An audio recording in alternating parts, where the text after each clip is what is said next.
On this edition of the Table of Content, Michael and I review Sunday Golfer, a short original story by James G. Bruen Jr. That's coming up next, right here on the Table of Content.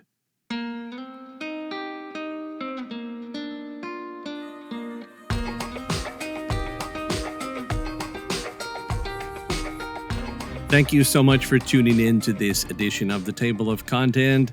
I am Albert Saenz, joined with Michael Steele. Michael, welcome aboard. Thank you, Albert. It's good to be here. Always glad to be with you, sir, for another episode. And as I alluded to in the introduction, today we will be reviewing Sunday Golfer, an original story by James G. Bruen Jr. He's contributed a few stories to us at the Audio Theater. So let's just kind of get into it here. Golfing. Michael, are you a golfer? That's a great question. I'm actually not. I used to joke about it and say that I have deferred learning golf until the afterlife. Until it can be perfected. Right. And the last time I was actually tried golfing, I was at a driving range, and I was scaring the people in the booth next to me because the ball that I was trying to hit was not going out into the field. It was just shooting out straight, like perpendicular to the field into the booth. And they were ducking and kind of giving me these angry looks like, pull it together, man. But I've only been golfing one time in my life, and that was... Let's see, that was almost 20 years ago. I was in the seminary, and the Knights of Columbus took the seminarians out on this annual sort of golfing extravaganza. And I'd never played before outside of miniature golf, which obviously does not count. And I had a wicked slice. I don't know how I made it through without knocking someone in the head or knocking a bird out of the air.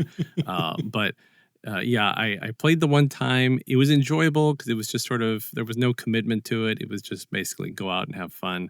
And I have not picked up a golf club since then. Right.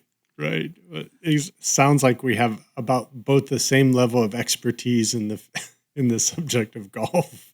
Yes, we should probably never join forces on a golf course together, or we will be sure to cause injury and destruction. But for many people, golf is a loved sport, a hobby, an escape, something that people put a lot of time and attention to. Here where I live, in this small little rural community in Texas, we have a public golf course. And there are some people here who take their golf very seriously, and all the way down to their, extremely fancy golf carts. And since it's such a small little place we live, people will actually drive their golf carts from their homes all the way to the golf course, versus some people who, they'll just rent from the golf course. No, these people here just drive it out. That's kind of our area, right? But I'm like, wow, that is a really nice golf cart. I'm used to sort of the classic beige, tiny wheels, looks kind of cheesy, but these ones, they actually have nice rims and they're different colors. Golf is really enjoyable for some people, and they invest their time, their resources. And, I assume that most of those people are multiple times better than I will ever be at golf. Mm-hmm.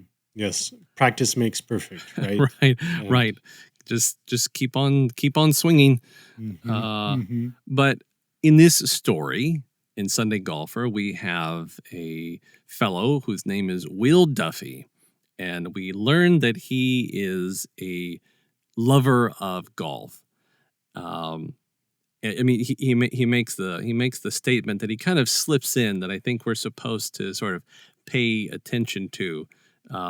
Several paragraphs in, he says, "For over 30 years, I've played golf every Sunday morning while my wife goes to church," Duffy told the caddy as they strode the fairway. So he has spent a lifetime playing golf almost,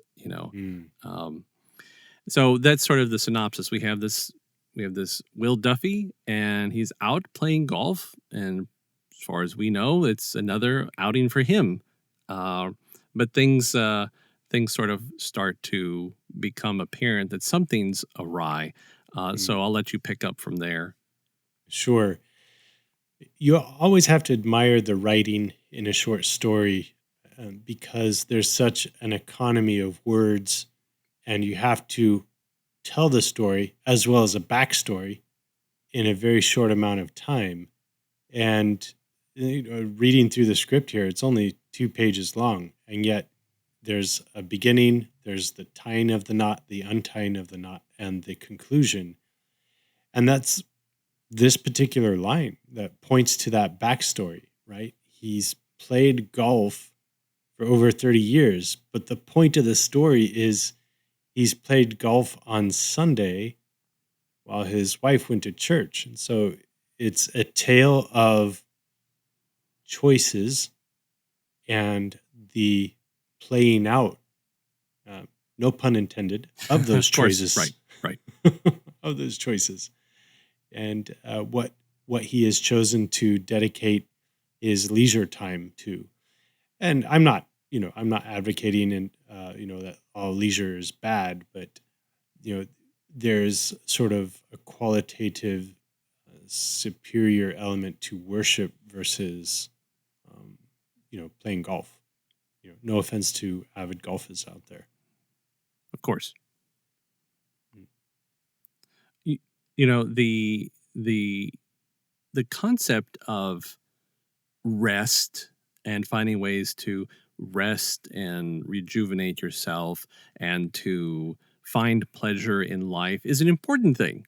I mean, God says, right? God says, that he took time to rest from all of creation. He wants us to find time to rest. Of course, that's with the caveat of keep holy the Sabbath, right? So take time to rest. I mean, there was the time, right, that existed. I've heard the stories of the time when everything shut down on Sundays because everyone understood it was a day to rest.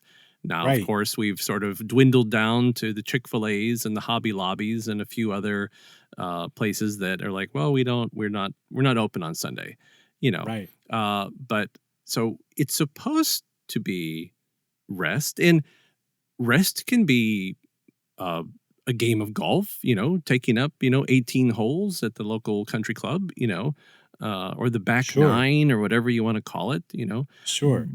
But that has to be in light of making sure that God is always first. I remember very specifically when I was younger and I would go to church and we'd go on Sundays and there was a mass around noon time. And there was this sort of, you knew and you could tell that there were people that were getting in their mass obligation, and God bless them for that. But they needed to get home to get to the game, Sunday football. And so they did their obligation, but they had to be ready and aimed and poised to get home for the game.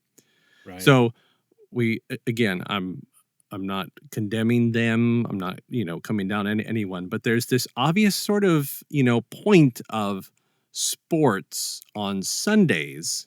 And I think for a lot of people, that is just ingrained in their head, like sports on Sundays. So we have those who, go to mass, they go to church early or later, but they've got to get their sports in there somewhere. And then there's the people like Will Duffy who are like, well, dear, have a good time at church. I'm going to go play some golf. So Will Duffy has found it upon himself to rest on Sunday, but without giving the Lord his due. Right. As you were talking, Albert, I was just thinking of a relatively recent philosopher. His name's Joseph Pieper, and he wrote a little reflection, a very easy read, called Leisure, the Basis of Culture. And his whole point was that in the post-industrial revolution world, in our quote-unquote workaday world, we have no time for rest. We wake up in the morning and then we hit the daily grind and we go, and then we go to bed at night and then, rinse, wash, repeat, and it's the same thing. And he was saying, in order to break out of that vicious cycle, we need leisure.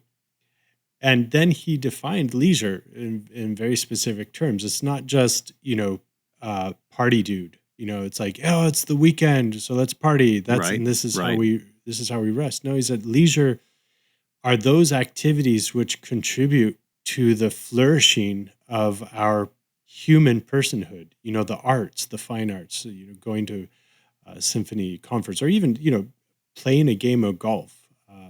The beauty of golf and the challenge of golf, the fact that there's human intelligence behind just uh, the game. So he also makes the point in that same work that those types of leisurely activities help us to feel that we belong, that there's purpose, that there's order, and that there's enjoyable activities to our existence, that it's not all just obligation and productivity and a point. Mm-hmm. And then he goes on to conclude saying the one act or that has the most capacity for our integral human flourishing is the act of worship. He says, so it's the act of worship that puts us in touch with the cause of all of creation, which the cause of all being. And so, in one sense, worship is the highest leisurely activity that we humans are capable of, because it just actually puts us into contact with the divine. I thought it was really insightful as you were talking. He's Will Duffy, and what a name! Like, I think of like duffel bag. He's he's going out and he's seeking that leisurely activity. And his wife is also seeking the same type, but objectively speaking, she's choosing the better part than he is. As we find out as the story unfolds. It's interesting. I appreciate that you said, in reference to the philosopher, about the sort of the greatest thing that we can do is worship. Mm, And it would be fair to say that when you observe some people, let's take the subject of sports, mm, that it would appear to outsiders as if some of these sort of diehard sports fanatics mm, worship their sport, their football team, their baseball team, their basketball team, all sports together, that they're on Sundays, we'll say, their act of worship is the whole thing that they set up to make sure that they can enjoy their game. They they set out the banquet and the feast of whatever it mm. is they're going to snack and Yeah, drink on. They make yeah, sure that their TV is ready and that they have the right channels and that they've invited guests over to yeah, the celebration, and we're all going to come together and we're going yeah, to worship. We're going to worship the game. yeah, Now, yeah, again, now let me be clear. I enjoy a good game. Okay. yeah, I have nothing against football. I have nothing against basketball. I have nothing against enjoying sports. So yeah. before anyone wants to thumbs down and dislike and say, I don't like sports, it's not what I'm saying. But I'm Right. just making an observation that the extremes that some people go to in order to enjoy their sport, it sure references a point of almost worshiping, and that Right. is their form of worship. And what do we do at church? We all come together and we make sure that everything is prepared for the banquet. For Mm-hmm. prepared for the great feast, and Mm-hmm. celebrating and coming together and worshiping Christ. And that is supposed to be the ultimate worship. That is supposed to be the highest form of worship that we Mm, can participate in. But this sort of juxtaposition of the worship of sports and then the worship of Christ, and you see these sort of similar elements, but how they want to play out. And someone wants to say, well, this is more important to me on Sunday. mm, mm-hmm. And I think this is just sort of a constant, uh, don't want to say struggle. It's just a balance that we see back and forth. And a lot of times sports wins. Yeah. Well, it's a great reflection, Albert. And as you were thinking, I had the question like, what is like, like qualitatively, what's the difference between sort of substituting a sport for religious worship, or what is the difference between, say, worshiping a sport or worshiping in a church? And so I just had that question. I don't know if any thoughts come to mind. Well, I mean, one is actively wrapped up in Jesus. Right. Um, and maybe that's the most obvious thing, Yeah. and that's and maybe everything else is secondary, Yeah. maybe everything else is secondary because you could find relationships, right? Like between, you know, a big sports game. Well, they open with a big hymn and they have other songs throughout in the intermissions. Well, we open with a processional hymn, and then there's, the interlude musics, and then there's Yeah. the time, so you can, everything's sort of back and forth. You could find the elements on every side, back and forth, back and forth. But Yeah. the one thing that no sport will ever have is Jesus. Mm. It doesn't matter how much you want to try to justify it, or you want to try and say, but I'm taking rest in this activity. I'm Right. finding leisure in me playing golf. That's great. Yeah. But Jesus is not there in a matter of speaking. Like, Jesus is all around us. God is all around us. I understand that. But, you know, Jesus is present in the celebration of the Mass where we worship, but not not out in the football game, not out Mm. in the golf course or in the basketball court. Like that's where those two forms of worship are just never going to collide. Right. Um, and you want to take it one step further. There's the sort of the unfortunate battle of, well, we used to pray before a game, but now we can't pray before a game. So it's almost like, there was Right. this sort of small iota of, well, we come together and our chaplain comes and we pray. We all kneel down and huddle and we all pray together and we thank God. Then we Right. go out and we slap the wall and go out and play some football. Yeah. you know but that's becoming something more difficult now. So yeah, I mean, you're not going to find him there, but you'll find him if you Right. worship at the church. you know Right. so it's a lot of similarities, but there's the one really important one that you're not going to find elsewhere.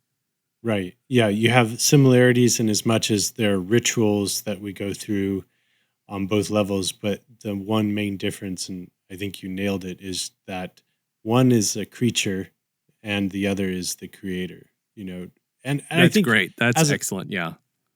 right, as a society, we do that. It doesn't necessarily have to be a sport. It could be maybe going to a movie theater on Sundays, or I live for movies, or Sure. I live at the gym because physical fitness has somehow replaced, or I'm trying to replace this or fill this God shaped hole in my heart with some type of ritual or some type of worship. Mm-hmm. And I think Mm-hmm. that that's really the crux of the issue, is that when we do that, when we try to stake our claim to this happiness that we all crave, or this sense of leisure and well-being that we all crave, on something that doesn't have the wherewithal in itself to provide that, then we end up being empty and feeling cheated by it.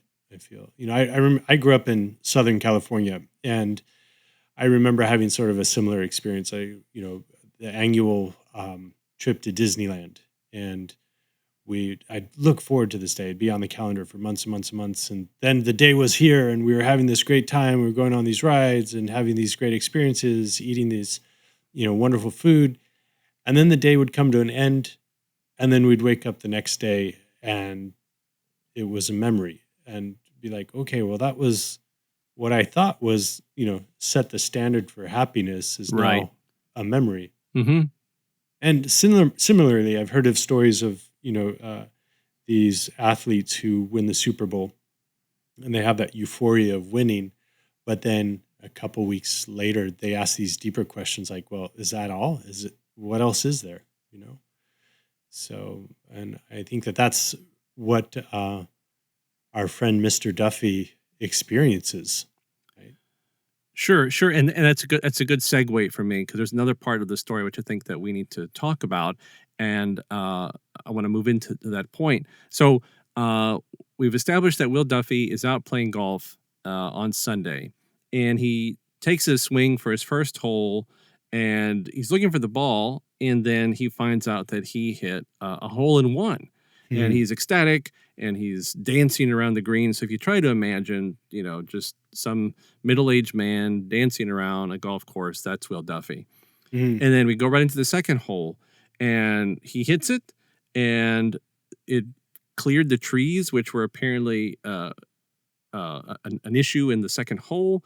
And Hmm. then he says, I've never hit the ball as well as I'm hitting it today. I wish this could last forever. And Yes. they go around, and we continue on this journey, right? So he finds out the second hole, it was another hole in one, and he says back to back holes in one, and he's just and then here's the kicker, right? So he's Mm. talking out. He has a caddy along with him, and he says, I feel like I've died and gone to heaven. Right. And then the caddy says, you did die, said the caddy when the dance had ended, but you're not in heaven. Come on, you've got 16 more holes in one. Then we'll start over and you'll play another round. 18 more aces. Then we'll do it again. After that, well, we'll do it again eternally. Right. And so we now have established that Will Duffy has died, not Yes. gone to heaven, and he Mm. will spend the rest of his eternity simply hitting holes in one. And he even tries to not get a hole in one, and it still is a hole in one. Like he can't Yeah. even force himself now to make a mistake. And we see that Will Duffy is now sort of struck in with the realization of what he has to face for the rest of his eternity. Right. It's a pretty there's a twist there that happens because the way it's written, you're feeling the euphoria with him of wait a minute, wow, he just got a first hole in one, and then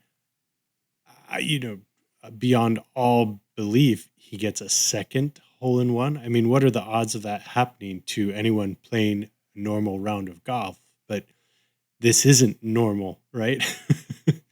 And when I read this part and I understood the twist, what came back to me was that old black and white episode of The Twilight Zone. I don't know if you ever saw it, but similarly, this gentleman's in this casino and he can't lose. He's just winning after winning after winning. And he's gaining all this popularity and attention. And um, but the punchline was something along those same lines. He's like, I feel like I've died and gone to heaven. But then after a while, he starts to get bored with it, and it's empty, and he tries to get out, and he can't, and he tries to escape, and there's a moment of fear, and it ends with some type of line that says, "He's like, I thought this was supposed to be heaven," and the casino guy says, "Well, whoever said that this was heaven?" So he has that realization in a Right. dramatic moment. Whereas the caddy here sort of like takes it all that element of surprise and just is like, this is what you've chosen. This is your bed, so sleep in it. And this is what we're going to do for all eternity. So yeah, it's a pretty uh, uh, poignant ending to his his story or his sense of euphoria and joy. Just as a note before we go on, I wanted to answer your question. What are the odds of hitting a hole in one? For apparently, according to my research, for a Ah, standard person, the odds of hitting a hole in one are 12,500 to 1 for the standard person. If you wow. are a professional, it goes way down to 2,500 to 1. So we hope that all the professional golfers out there are hitting lots more hole in ones. Hmm. But back to the story. Um, it's interesting from a lot of perspectives, this realization of, Will Duffy. We are led to assume that from his choices of not going to church and skipping church and choosing Mm, to play golf has led him to a life in hell. Presumably, it doesn't say that, but we are to presume that he is being punished now for the rest of his life by playing golf eternally, hitting hole in ones, mm. without anything that he can do to change that. Now, let's be clear again before anyone tunes in late and says, "Did you say I'm going to hell because I play golf?" No, no, no, no, no. We didn't say anything No, like that. We're no, talking about a story that is, we are to presume, the main character, that he has gone to hell for choosing golf over church on Sundays and to not give the Lord his due. Okay, so this is a story. right. Please, to all the golfers out there, you can keep playing golf. No one's telling you to stop. Uh, but so getting back to it, Mm, right? So we're seeing one man's punishment for his uh, sort of turning his back on God. yeah, Now, in a realistic sense, you know, um, the ability to find God's mercy, to return from a mm, life of not being with God, all of that's very possible. We know that yeah, God is merciful. God is the last judge. We are not. But I think that right, the point here is that there is some sort of suffering that we experience, whether we realize it or whether we don't, because from the way we can read the story, Will Duffy never gave a second thought to the fact that he wasn't going to church on Sunday. It was right. just, hey, my wife wants to go to church and I want to play golf. And that's kind of it. And there wasn't, there's no sense of, did they have a discussion about it? Did she try to get him to go to church? Was he, throwing up arm? Sure. It's just a simple, like, I'm going to golf, she's going to church. Yeah, So this thought that, I think the general thought is, if you choose to not have God in your life in an active way, that somehow your life is not going to be as complete as it should be. right. And again, we're not saying that you are destined to suffer in the eternal flames of the fiery pits of hell. That's not what we're saying, but that something is not going to be right in your Hmm. life. Something is going to be missing, and you may actively feel it or you may not actively feel it. But that if you had made the choice to Yeah, have God as a part of your life, you would be more fulfilled than just what you thought. In this instance, if Will Duffy had found a way to play golf, but also kept God in his life, he would right. probably be more fulfilled, and potentially he would not be suffering eternal damnation, hitting holes in ones for the rest of eternity. Right. Right. Yeah, on a number of levels, I think the story brings out that point. Um, and like if you just want to get into raw theology, like hell is a lot worse than this, like golfing for all eternity. Right, right, right. But I think the point of the story is that those who are in hell have just kind of played out a series of choosing themselves over God. You know, I think Saint Augustine in his City of God said that the two cities, the city of God and the city of men, in one sense, it's the city of God that they've chosen God to the point that they've forgotten themselves. In the city of men, they've chosen themselves to the point that they've forgot about God. And like you were saying, yeah, there's nothing intrinsically evil about playing golf. So if you play golf, you're not going directly to hell. But the point of the story is that if we try to replace any type of creature with God, it becomes an idol, and we'll ultimately live a hell, both here on earth, I would imagine, and then that will play out in eternity.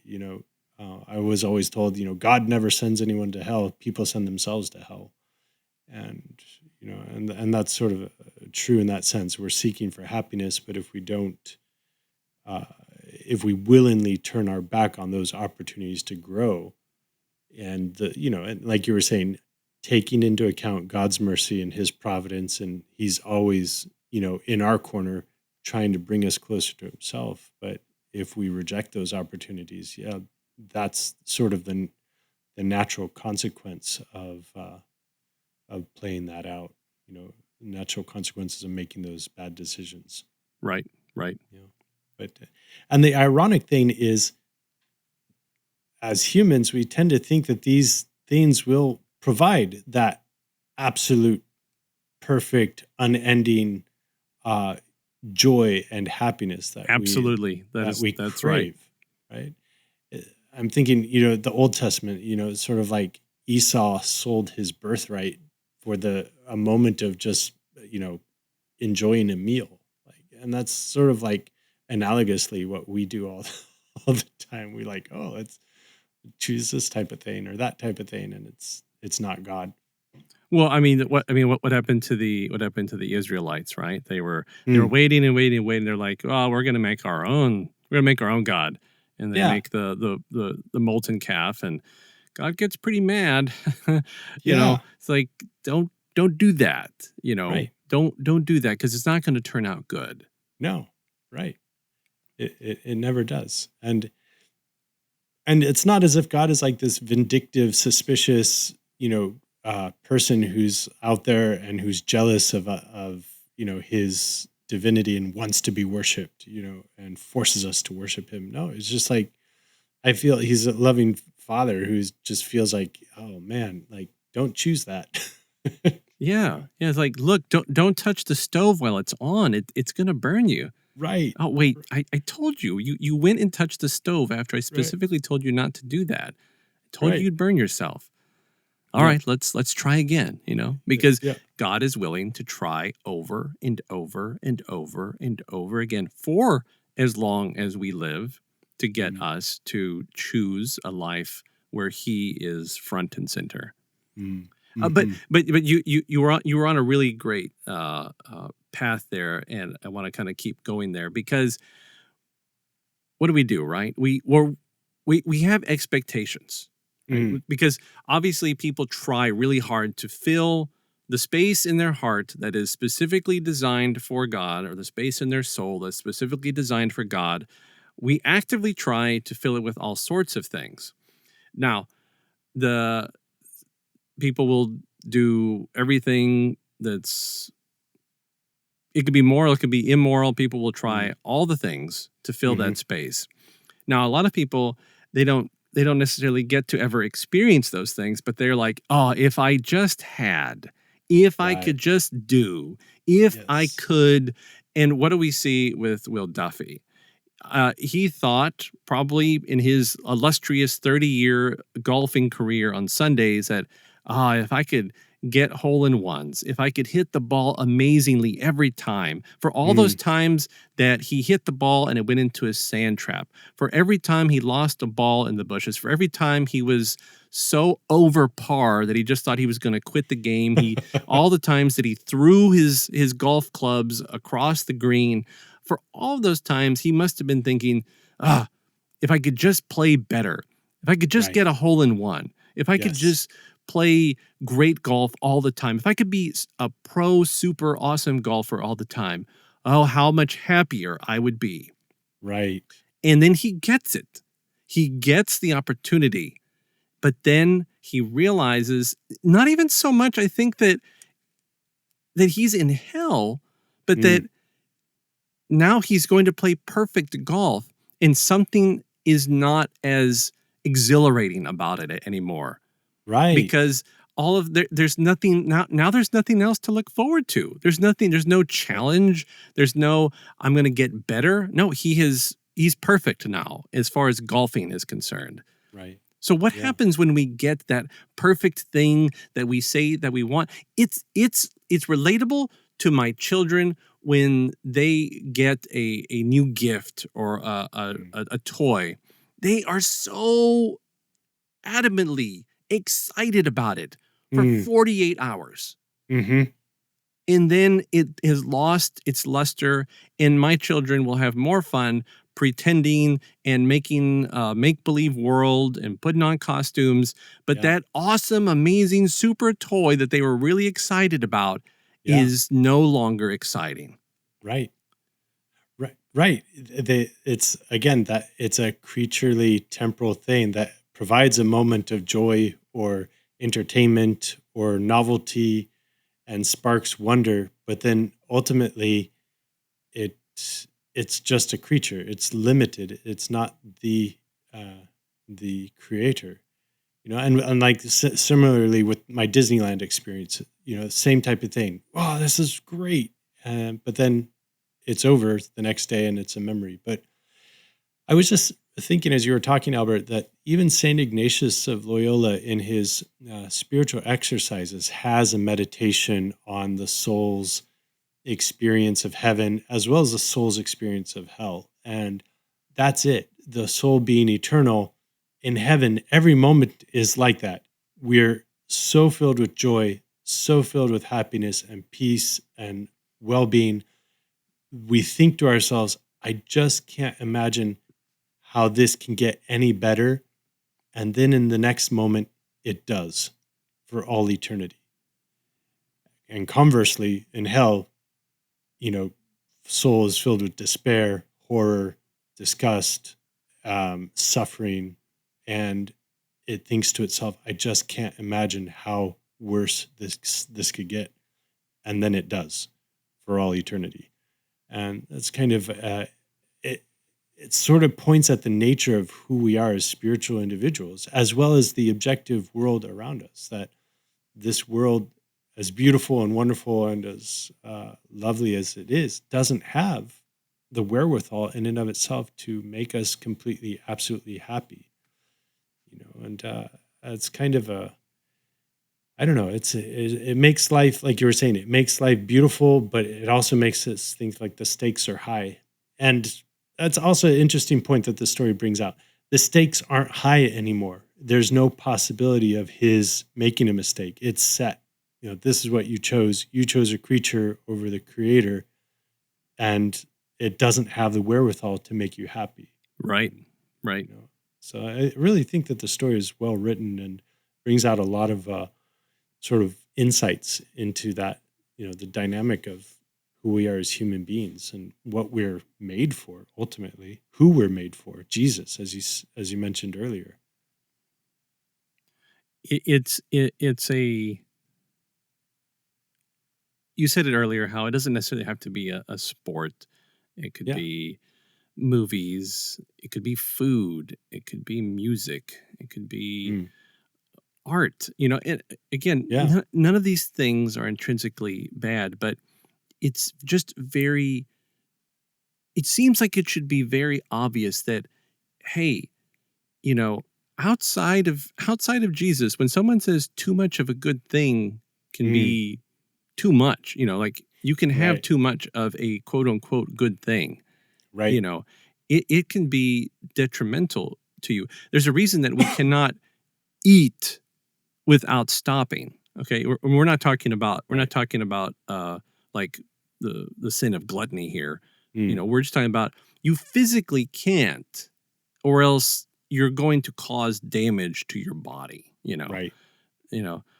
So there's limits that have been placed on us. Like we can't do that. But the one thing that we can absorb internally, emotionally, spiritually, without end is Christ and his love, like there is no limit there. So, and I'm not trying to be, preachy here, but it would just seem to me, it's like, look, I respect whatever you want to believe and don't believe, but all these other things that we've sort of created as man, sports, food, movies, technology, there's a limit to them. But here's this offer on the other side, and you can have as much as you want without there ever being any harm to you. Right. It's like, wouldn't you like to consider the potential of something that will bring you joy and happiness and God willing, an eternal salvation, without without having to worry about any of the negative side effects of this pharmaceutical? It's just not going to happen here. Right. Yeah. Yeah. Right. Oh, it'd be amazing, right? And that's what heaven will be like. Right. Right. But yeah, like you were saying, it's true. And not to say that, again, there are wonderful and wholesome and healthy pursuits in this world. Most definitely. Definitely. But I think like true wisdom is understanding that, like you were saying, too much of a good thing, or maybe, moderation in everything, right? It's like understanding their proper place within the whole warp and woof of reality. Like, yeah, these are wonderful, good things, but they're ultimately creatures, like the gifts given from the Creator for us to use well and hopefully wisely. But then I think true wisdom is understanding that, and seeing their limitations, and that they aren't. We ought not to stake our claim for ultimate happiness on them, because they're incapable of making us completely happy. Right, right. Well, Michael, we should probably try to wrap up there. Ladies and gentlemen, we have been reviewing Sunday Golfer by James G. Bruen Jr. If you haven't listened to that story yet, please take a listen to it. You can go to waobaudiotheater.org and our Door-to-Door Storytellers program page, or you can find this recording on our YouTube channel for We Are One Body Audio Theater. So we hope that you have enjoyed the conversation and the insights that Michael and I have tried to open up. And Michael, as always, I'd like to give you a big thank you for joining us here on this episode. Likewise, Albert. It's been really insightful, and I've enjoyed sort of exploring the deeper ideas that the stories brought out. And go check out the audio recording at We Are One Body Audio Theater. Ladies and gentlemen, thanks so much for tuning in to this episode of The Table of Content. And until the next time, be good, stay safe, peace.